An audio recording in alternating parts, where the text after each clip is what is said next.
السلام عليكم، ازيكم عاملين ايه؟ يا رب تكونوا جميعا بخير ويكونوا اولادنا في اتم صحة واحسن حال. تعالي نتكلم على وجبة جديدة غنية بعناصر مفيدة لطفلك، وكمان سعرات حرارية عشان تزود الوزن، وكمان طعمها لذيذ قوي والاطفال بيحبوها. بس يا ريت تشتركي في القناة عشان تكبر بيكي وتكبر بكل الامهات، وكمان لو هتقل عليكم تعملوا لي لايك، ولو في اي استفسار وانا هرد عليكم على طول. يلا نتكلم على الوجبة اللذيذة بتاعت النهاردة، وهي مكوناتها الرز والموز.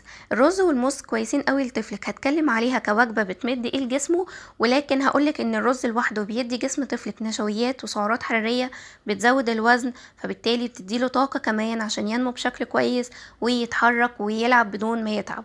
تاني حاجة الموز بيدي سعرات حرارية وطاقة برضو، فبالتالي بيزود الوزن، وكمان بيدي عناصر وفيتامينات مهمة قوي للجسم، وبيعزز من صحة القلب والأوعية الدموية.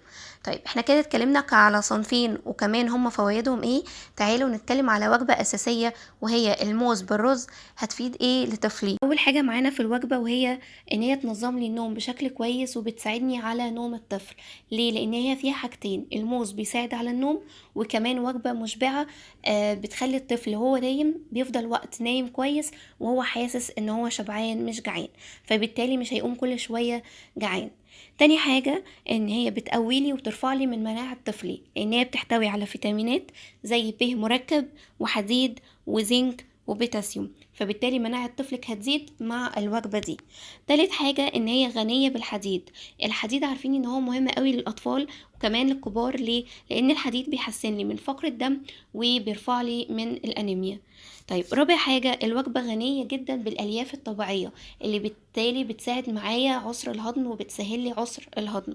طيب لما تلاقي خيوط سودا في الستول في البامبرز بعد ما تاكليه موز، اذا كان اكلتيه موز بس او اكلتيه موز مع الرز في الوجبه دي، بتلاحظي زي خيوط سودا كده في البامبرز.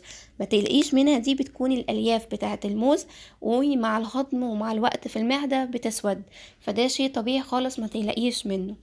خامس حاجة معايا في الوجبة ان هي لو طفلك بيعاني من الاسهال المتكرر، اديله الوجبة دي بشكل كويس، هتحسنله من الاسهال، لان الموز او المكرونة بتساعدني في الاسهال. طيب لو هو بيعاني من امساك متكرر، ما تدلوش الوجبة في الفترة اللي عنده امساك، بدلي او تبدلي الرز بالشوفان، تحطي الشوفان مسلوق وتحطي معاه الموز. يلا نعمل الطريقة سوا. اول حاجة هتجيبي معلقتين من الرز، هتنقعيهم في المية لمدة ساعة، وبعد كده هتغسليه وتحطيه على نار هادية وتحطي معاه كوبايتين مية، واول ما تتأكدي ان هو تستوى كويس هتبدأي انك تضربيه في الخلاط مع الموزة. طيب تقدري تدخليه لطفلك من امتى؟ من اتمام الشهر الرابع، بس تكوني جربتي كل صنف الاول لوحده لمدة 3 ايام وتأكدتي ان مفيش اي حساسية. بعد اتمام الشهر السادس تقدري انك تضيفي معلقة زبدة فول سوداني، مكسرات مطحونة، افوكاتو، يعني اي نوع انتي جربتيه تقدري تضيفيه عليه بعد الشهر السادس. ان شاء الله وجبة لذيذة لطفلك وهتفيده وتمد جسمه بحاجات كتير كويسة. يا رب يكون فيديو بسيط ليكم وكمان يكون سهل. شكرا ليكم، شكرا للمتابعة، باي باي.